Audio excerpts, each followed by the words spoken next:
This show is a part of the podcast network of the Walled Garden Philosophical Society, an international community of philosophers and seekers dedicated to the pursuit of truth, wisdom, virtue, and the divine, wherever they may be found. To find out more, go to thewalledgarden.com. Hey there, welcome to another episode of Soul Searching with Seneca.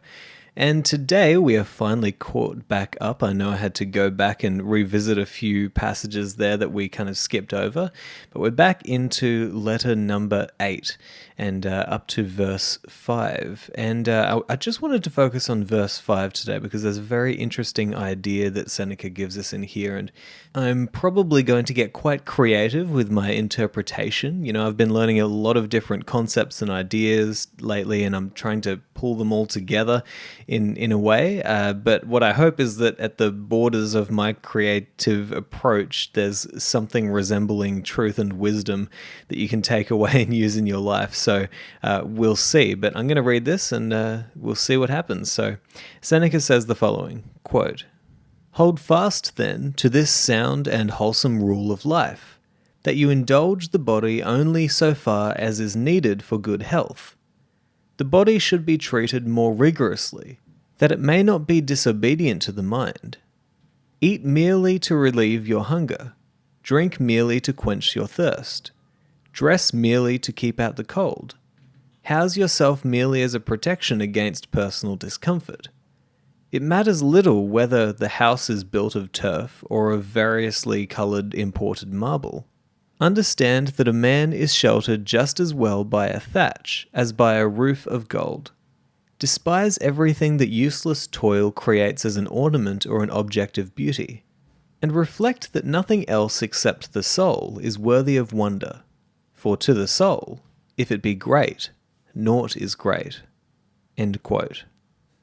So in order to break down this passage, I want to start by talking about the Stoic conception of the universe as it relates to the body, right? Because for the Stoics and actually, you know, later on for the Christians as well, you could say that there's this idea that the body is almost a representation or an image of the cosmos, right? Because what you could think about is that there's these kind of two elements. There's the inanimate, right, which is kind of the material substance. It's the physical realities of our existence, right? So it's the body, and you think that the universe might also have a body, right? Because there's physical things, you can reach out and touch things, you can grab things.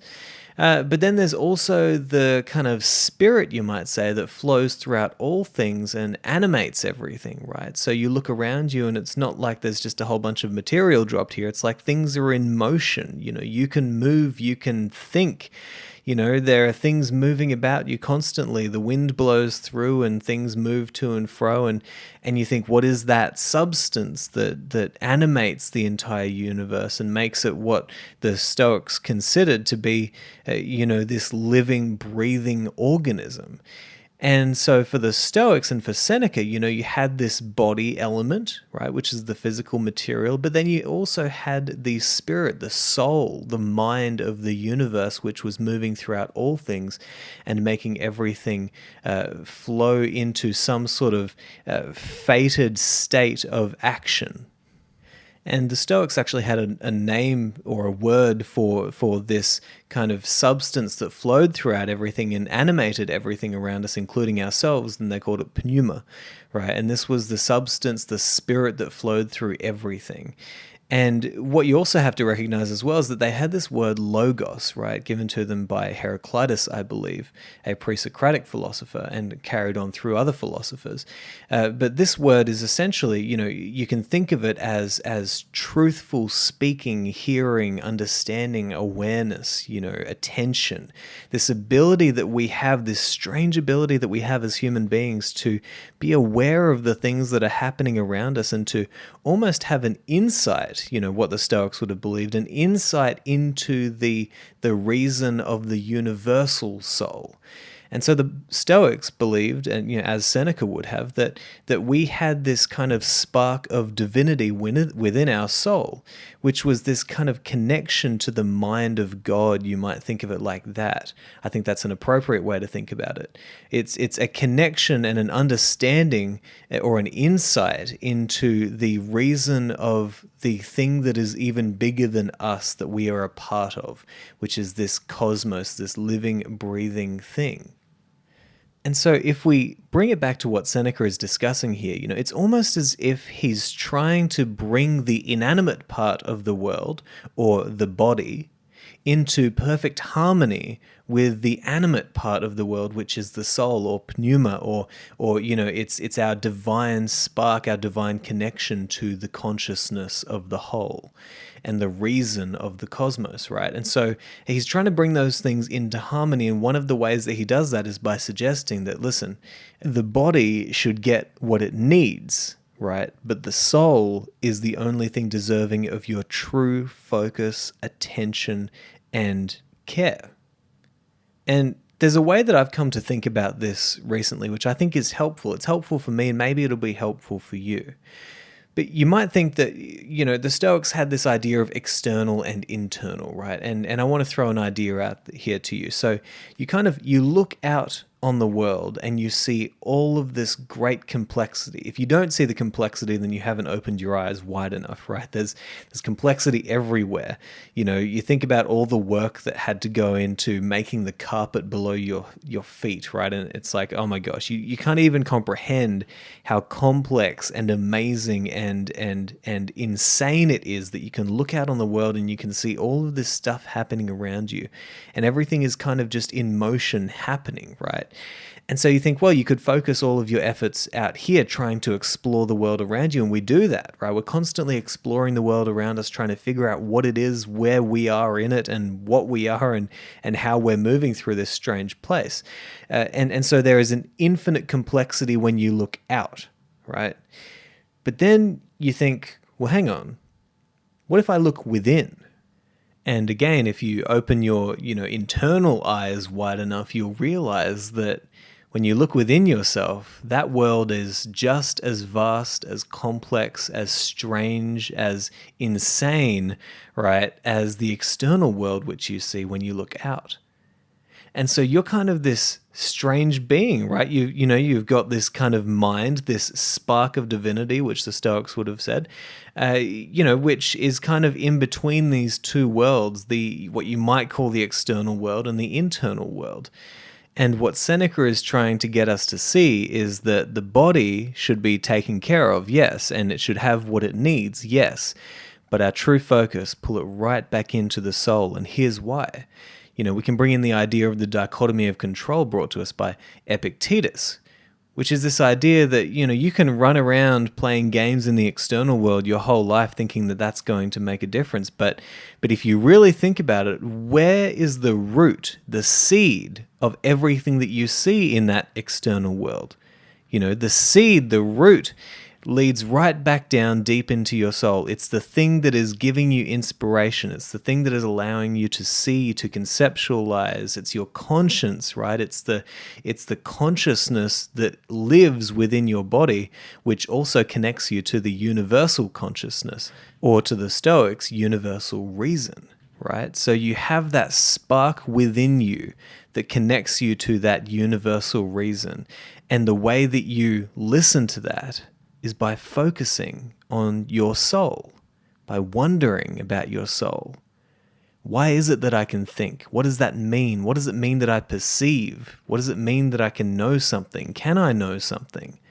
What does it mean that I see everything moving around me? This is the root of everything that you perceive in your life. And so, you can go to the branches, or you can go back to the root and see what you can work on there. And this is such a brilliant idea, right? Because it's basically suggesting that, you don't put the cart before the horse, right? You go to where the source of your wisdom lies, And there is where you will actually make a difference in what you perceive in the world around you. And I can tell you that as I've thought about this idea, as I've really tried to go deep into this idea in my own life, the world unfolds around you in different ways. You start to really see things differently and see yourself differently. And it comes back to what I talked about at the start of this whole series, which is, Seneca had this kind of way of talking that makes you think, wow, he really feels at home in the world. And, I have never felt more at home in my surroundings or in myself than when I have played with this idea of, the dichotomy of control. Focus first on your soul, figure out what you are, who you are, why you are. And there's another important element of the Stoic kind of philosophy and theology that we should talk about as well, which is the cosmopolitan element of this philosophy, which basically means that they recognize the hyper-connectedness of everything around us and within us, right? We are so connected to other human beings around us, and we are so connected in so many ways to the universe, right? That to even imagine that we are separate from the universe is just a silly proposition. Like Alan Watts said, we didn't come into this universe, we came out of it, right? We are these kind of flowers blooming out of the cosmos. And, that's an interesting thing to think about, right? Because we often think that we are hearing the song of the universe and we don't even realize that we're also singing it, right? We're a part of this crazy thing that's going on. And something that I often think about, which helps me to recognize the interconnectedness of everything, is you think, well, how far do I have to break my body down until I find the substance that makes up my body that also makes up everything else? I think it's almost like what they're finding in quantum physics. Not that I know anything about what they're finding in quantum physics, right?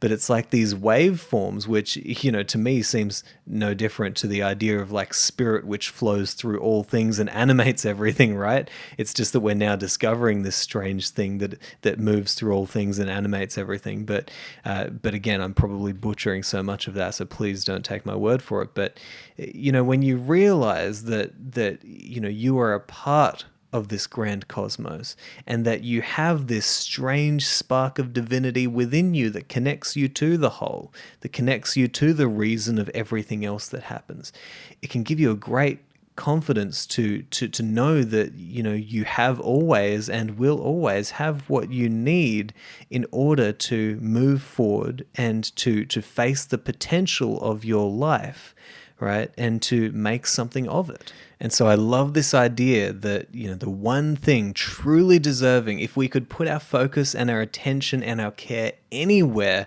and get the best results from it, it's our soul. It's that spark of divinity that connects us to everything else and allows us to see, how we could best take the potential that lies in front of us and turn it into, right? And turn it into goods of the mind, goods of the soul. Like Sharon LaBelle said in a recent episode, gardens of the mind, right? Gardens of the mind. There's enough complexity that goes on within you that if you decided that you were going to explore that and to wonder about that and to work on that, maybe you could find some real treasure that would be well worth the journey. And I truly believe that is the case. I truly believe that is the case, that we kind of face this world of potential, right? And our job is to figure out how we should best transform that potential into something that justifies the suffering of doing so, right? And if you start with your soul, I believe that is the true path, the one that does lead to meaning and true joy and wisdom. And I think that what Seneca was doing was he was looking into his soul and he was calling back out to us, to the later generations, saying, listen, it's way better up here, that you can do way more up here. There's greater wisdom up here. Come on up, because there's nothing more worthy of our attention and our care. So I think that's a really important lesson that we can take away from Seneca. And I don't do nearly as good a job as what I should, to describe this sort of stuff. But these ideas, they flow, all throughout our culture. There's echoes of this idea everywhere, and it's something that is worthy of at least our introspection, our thought, and our wonder. So I guess I'll leave it there. I hope you enjoyed this episode, and I hope that you go away from it with a few more questions to ask yourself in your own life. I'll talk to you next time.